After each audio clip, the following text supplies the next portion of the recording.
At the moment, I haven't been able to.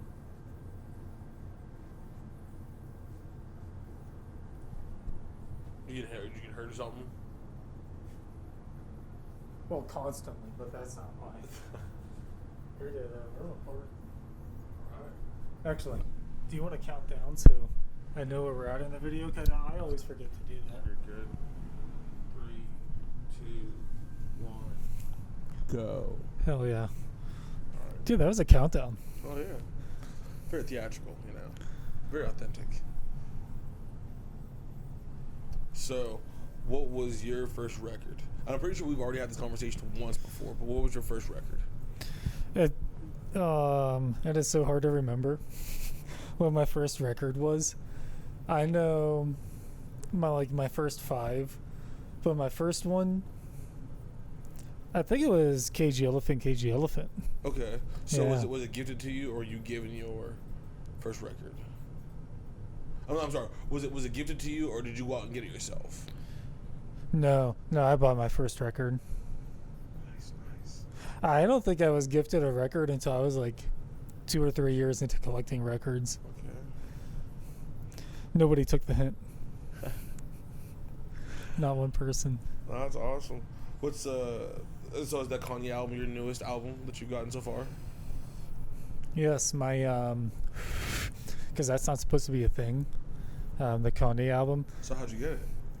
Well, my brother Snapchatted me one day. He lives in Indiana, and he snapped me a picture of him holding the Life of Pablo album. I'm like, you motherfucker.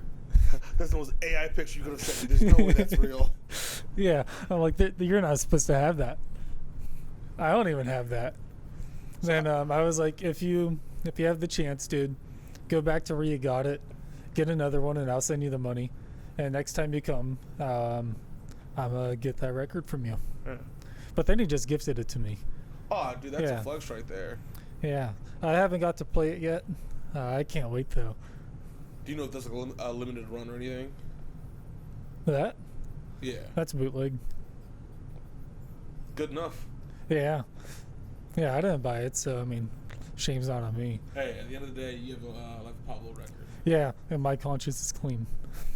I wish I could say I got my first one. My mom, being the cool person that she is, I just told her one time I was just having a rough week, work, everything was just like whatever. So when she showed up to my job with Taco Bell, one of the Crosley suitcase record players that's Bluetooth as well, and a Jimi Hendrix greatest record, greatest hits record. And I was like, oh, dude, I have my first record, and I absolutely fell in love with it. And for me, it's definitely like you always hear the old guys say, oh, it's a different feel, like from the digital stuff in your phone or in your car, like that crackle. It was the first time I got to put a needle down and hear Yeah. and it was just like, oh. It's surreal. Oh, so real, dude. I'm pretty sure the opening track to that album was All on the Watchtower. Dun, dun, dun, dun, dun, dun. So just hearing that was super duper dope. And then like the news record I think I got. Actually, I got it from West Side Bowl at their the record store inside of there.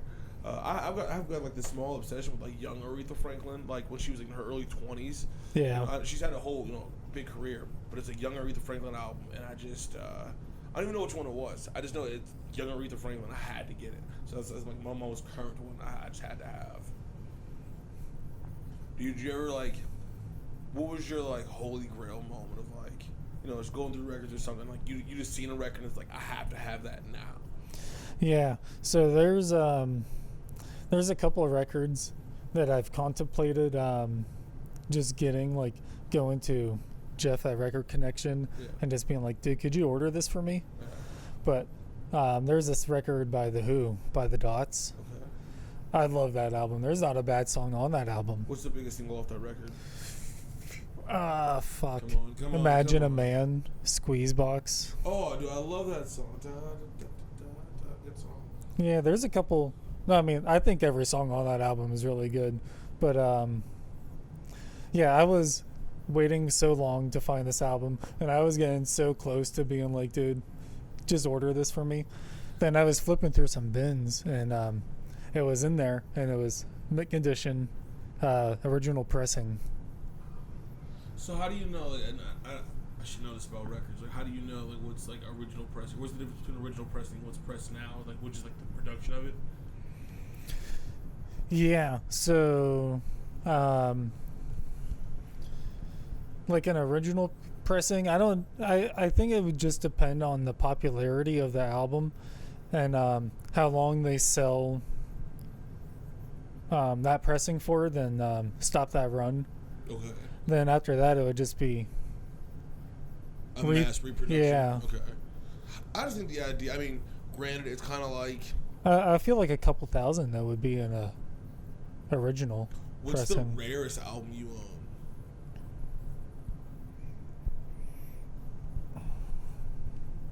See, I don't know. I've got a couple things from him that he says, "Whoa, we don't see a lot of these coming through." Amen. But then it leads me to believe that it wouldn't be on the shelf because he would snag it. If See, the thing is, I also it's kind of like if you had a brand new Tesla in front of me, like, oh, that's a cool car, but like if it don't pique my interest, you know, yeah, it is what it is. So I think it's almost a flex, almost like, yeah, I have this gem, but I'll put it in with the rest and let you Yeah. find it. So. I have an original radio version of the War of the Worlds that released in like I want to say it was 1930 something. It was on NBC, the radio station. Okay, that's a vintage record right there. And I saw it on. He has this thing called the Stacks of Wax, which is why I thought of House of Wax was because of that. We owe you one, brother. Yeah, he'll be on here. But as soon as I saw that, I'm like, I gotta get that. Then he told me it was original and this, that, and the other. And he's like, we really don't see any of these. That's cool. And it's not music. I think the first record I ever like sought out to have. Very fortunate to get whatever records I get. I come across and buy. But one of my favorite bands is the Fearless Flyers. It's four guys from, like, in my opinion, a super group. Joe Dart from Wolfpack, Corey Wong and Wolfpack, Nate Smith from stuff involving them, and Marco Terry. Well, anyway, they put out like their what is now at this point in time their second newest record. It was their newest record. They put this album out. They recorded it live at the Blue Note Live in LA, and they only made what was supposed to be 5,000 pressings, and they sold it super cheap. Like, they're not big on making money off their fans. So it was like, oh cool, I get to have this limited run album. So I buy it, and everyone gets a message saying, hey, this was supposed to be 5,000 run. It's gonna be a hold on it. Like, there's a mess of production. So they end up running 6,100 copies and whatever. So I think it's like 61 and 13, albums altogether. I got like numbers 6105. So I have one of the very last ones that popped out of the factory. So I got one of the rare ones that wasn't even supposed to be made. So that's what sucks is it gave the option to buy because it was 2 per household. I only bought the one. I wish I'd bought 2 because I'll never take this one. Yeah, it sucks. I didn't even think about it. I was like, well, what would I do with 2 records? And it was like, oh, obviously keep wanting to cherish it forever. I didn't. I open all mine, except for one. There's one I'm never going to. No, there's probably a couple in there I'm never going to open, but one in particular.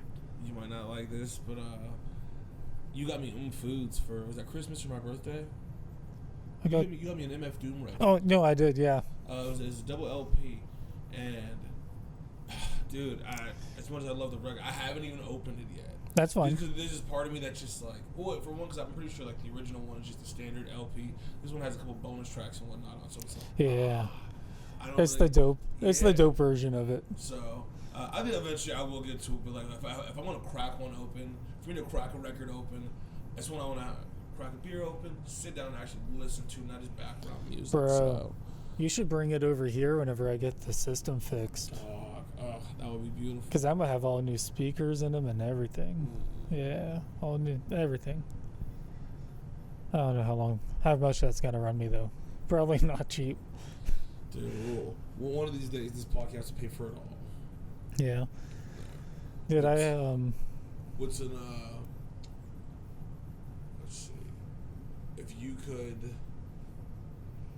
where would you compare your very newest record you got to the first album? How would you compare them as far as like, if you had to choose now, You can only listen to one record. Your very first record or your most current record. You can only listen to one of them. You can only keep one of them. The Joker is sitting on a balcony, giving the option. I'll throw this one or this one, Batman. Which one do you keeping? You keeping The Who or you keeping Kanye? It was actually KG Elephant. KG Elephant, my bad. Oof. Even harder decision. Yeah, that's crazy because I love KG Elephant. Dude, probably KG Elephant. I'll probably keep KG Elephant if I had to guess. But I don't know, dude. There's a lot of good songs on Life of Pablo. Is it, what's the one song? Ultralight Beam. Isn't it? Ultralight It opens Beam. with that. Oh, That's dude, the opening. Ultralight Beam is just such a great track.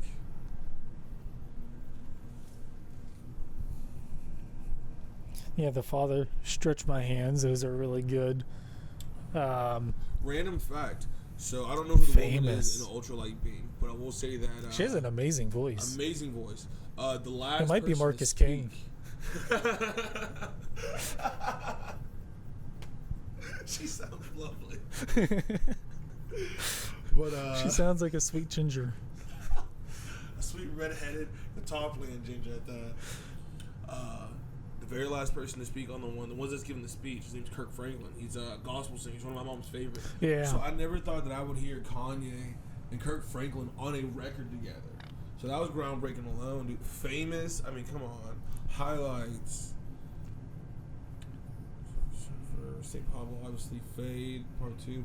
I mean, there's so many hits on this thing that could have been. I like Waves. I didn't realize you actually, random fact. I love a lot about music. I think I know it all, but I don't. I'll tell you why.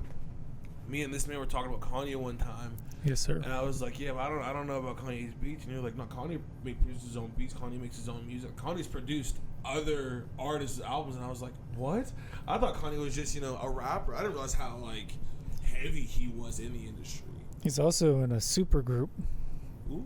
with I forget. That's the way all his new music is. Like Vultures, I think that was their super group. I don't think that was Kanye's. Amen, dude.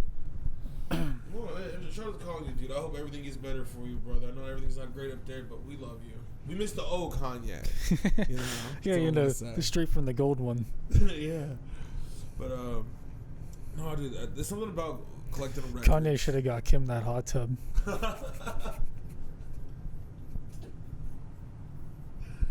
Looking back on it, it was just a drop in the bucket. Come on, that was probably the final nail in the coffin, if I had to guess. And it was straight to Pete. Man, Pete will give me a hot tub. you have top class. That just shows us ugly guys are winning. You know what I'm saying? If Pete can pull that, come on, man.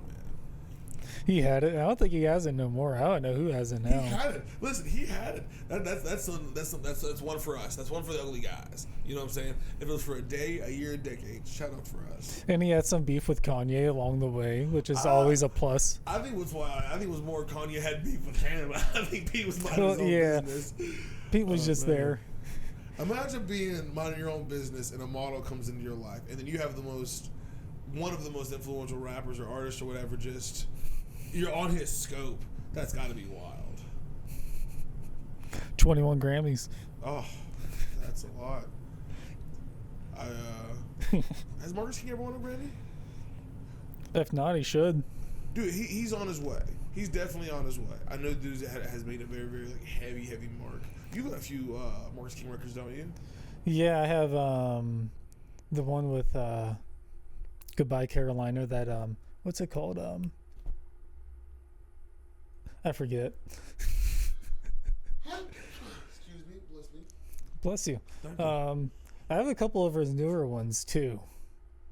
Youngblood.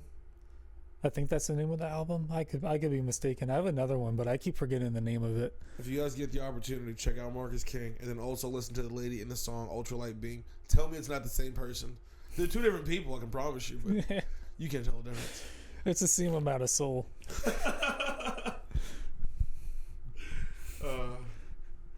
Yeah, because when I first heard Rita Is Gone, I'm like, This woman has feelings. Yeah. Is it her feelings? Oh, it's a dude. It's a dude. Nah, dude's got he's just got a very, very great range in vocals and everything. You can definitely tell he's a dude now, though. Oh yeah, He definitely sings more He's got masculine the bass in than his voice now. yeah. I think someone broke his heart is what it was, and then he was like, you know what? I'm not standing for this. I want to make a new record, and boom, now we got current Marcus King. Yeah, dude. I haven't got to listen to that live album yet. Ooh, if you guys want to hear the live album, let us know in the comments. Yeah, that would be if you buy our Patreon. Oh yeah. Yeah. We don't have one yet, so you're just gonna have to wait for that. As soon as that sucker opens, we got you, babes. Yeah, dude, that's where we're gonna play all the tunes. Oh yeah. Yeah. Oh yeah. I forgot that's how things work now, dude. Hey, wild fact, they just stopped. So there's a way in an algorithm for it to process what is or isn't AI. And now YouTube has like something to where pretty much like if there's an AI made video, whether it be a celebrity, whether it be an artist, whoever, and they're using AI to make their material, they demonetize it, which is great because I think that's money that should be going to a person. You should hire a person to do that. That's what we're here for. I just feel like it's the same concept of now having to bag your own stuff at Walmart. It's just like. So I think that's a good analogy. Yeah, it's just like, come on, man. What happened to we the people, not we the robot? Like it's ridiculous. And I just don't get me wrong. I think the AI stuff's crazy. It's cool, but like, it's taking creativity away from stuff. It's going to become a religion. Oh, can you see that happening? Oh, for sure, dude. So here's what the 8-bit god. Here's what's going to happen. Okay, AI is going to come into the world. Not born, not by the conventional way. Oh, by flash drive. Someone's gonna plug it on their computer by accident and just takes over. Well, for like an actual like sentient like AI, like they're moving like we're probably moving towards like AI with self control. There's no such thing. There's no such thing. How are you gonna put AI and self control in the same sentence? I don't believe it. I don't see it working well. I don't see it working well. I can see it working, but not for long. Well, here's what's going to happen after that. People are going to make a religion out of it. They're going to write a book about how AI was born into the world without a creator. But it does have a creator. Who is the creator to it? Or the creator. But they're going to write a book about it and all the good it's doing and all the people that hate it and how it's going to perform miracles to sway audiences. I don't know. I think it's those are all my theories. That I just came up with that just now. So if you hate it, fuck you. And if you love it, yeah, you love it. What with the team? You don't hate it. You love it. It's kind of like the coolest party trick at a party. That's kind of how I look at it. I'm not shitting on AI by any means, but I do find it to be a minor threat. Just again, specifically, I'm glad YouTube is standing up for, I think, the working men in music, in media, So shout out to YouTube for that. You know what's going to be crazy? Neuralink. That chip that Elon Musk has put in their brains. That's going to be like a whole computer. You know what's going to be crazy about that, though? Learning guitar is going to be so easy. I hate it already. It's going to be so easy. Dude, that's just it, man. I'm going to have such a good time. I'm like, Kayvon, check this out. And just shred. Hey, do you know this song? Because it's mapping it out for me as I go. I'm just following the same idea is like. Well, you're never actually gonna learn. You're just gonna repeat. We're gonna be coded, and it's the authenticity of it all. So back in the day, if your grandpa wanted to learn guitar, he would have to sit by the record player and play it. Even let's just say someone a generation after us, they had CD players. Are cool. You can pause and everything, but there's that element of like sitting and learning. We're fortunate enough we have the internet now. Oh, there's a guy that can walk me through this. I can watch him do this. Oh, we have tabs and stuff now. But you're still learning. Yeah, but also like faster, a bit more efficient than how everyone else had to learn. So it's almost like we're taking big leaps thanks to technology. So like I think once that happens, it's gonna take the fun out of learning guitar. Well, I got blisters on these fingers. Not necessarily. There's still gonna be people that learn guitar the conventional way. But what was I about to say? I feel like though it would make a really big progression in music because you're definitely going to be able to tell if it's AI music or not. So there's a band out there that I won't say who. because everyone will find out eventually, that there's a very popular band that is now doing AI. They're using AI to write some of their music. And it sucks because, like, I hope it's not true because I'm digging what they're putting out. Are they having to write music, or are they taking inspiration from it? If you're taking inspiration from AI, you're letting AI write your music. That's the way I see it. It's just like you're already taking an idea. Like, it's not like you wrote the song. They're inspired by what Ian put out there. They're inspired by something that simulated and emulated this thing. So, I agree. I'm not a fan of it. But what it's going to do is bands now, I feel like really popular bands at least, how they play with the metronome in their ear and they're hitting every beat perfect. Yeah. That's going to go away. It's going to go back to like how it was in the 60s and 70s. So you can actually feel one another. in that it's a human too I playing. Because there's going to be more mistakes that way too. Yeah, but I think the imperfections are what makes stuff dope. Yeah, I agree. And I don't like bands playing like they're performing in a studio. No, I do. Man, if you don't mess up in front of me, man, I'm going to have a goddamn problem. You know what I'm saying? Let me hear the feedback. Let me hear you play the wrong notes. Mess up. Maybe stop and curse a little bit. Yeah. Give me something. It worked for my mom, so yeah. I mean. All right, brother. I hate to wrap this up. I got to wrap this up, my man. No, dude, that's fine. Bye. Love you guys. Dog, that felt so good.